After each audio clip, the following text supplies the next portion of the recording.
And I want to run our viewers through exactly what Xiaomi does. It's a device maker. It makes devices from smartphones all the way through to TVs and air conditioners. It creates this ecosystem of products, much like Apple, and often it's been dubbed the Apple of China. But I want to run through actually a little bit more of the financials around Xiaomi. Where does its money come from? Well, the majority of it comes from smartphones. Around 70% of revenues comes from its handsets, about 20% from Internet of Things, which includes TVs, which includes smart speakers and air conditioners too.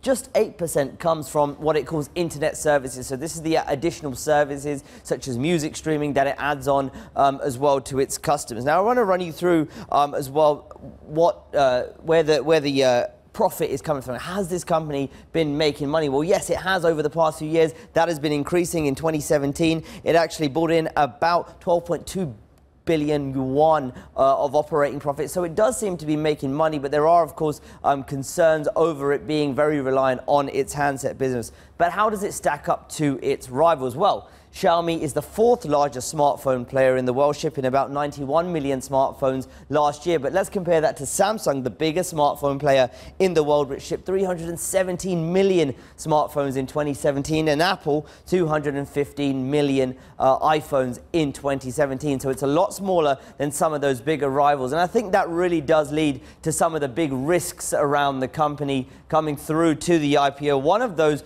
as I mentioned already, is the reliance it does have on smartphones. 70% of the revenue from smartphones and 70% of revenue from China as well. So it relies heavily on that market, and that market is extremely saturated. There's a slowing smartphone sales there, and it's got intense competition from other players in the market, the likes of Huawei, Vivo and Oppo. Another big area of concern is investment. As Xiaomi does rely on so many of those smartphone sales, how will it diversify the business? How much investment will that require? And that's something that will be on the market's mind when it IPOs on Monday.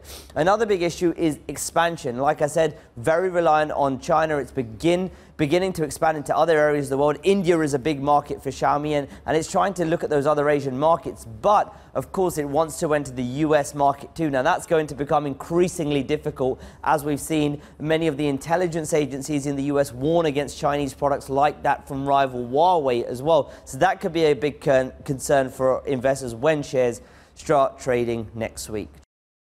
Hey everybody, it's Hadley Gamble from our new CNBC Middle East Bureau in Abu Dhabi. Thanks for stopping by. Now to watch more, you can try one of the videos that just popped up on your screen. And don't forget to subscribe.